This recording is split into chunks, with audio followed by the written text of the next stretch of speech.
gave them an extra big shunt.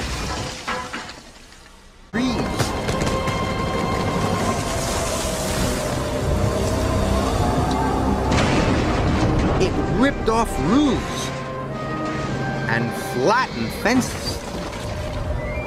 It even blew Gordon's tent away. And then there was trouble.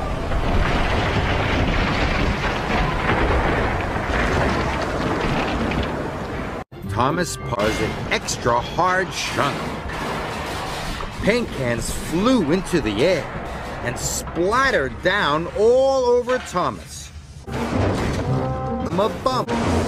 Soon the Diesels and the Steamies were biffing over the island.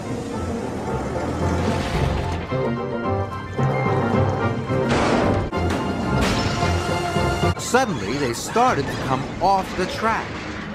Some of them headed straight for the water tower.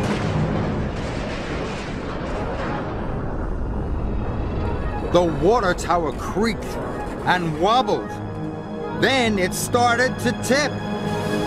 The water tower crashed down across the runway. Luckily, no one was hurt.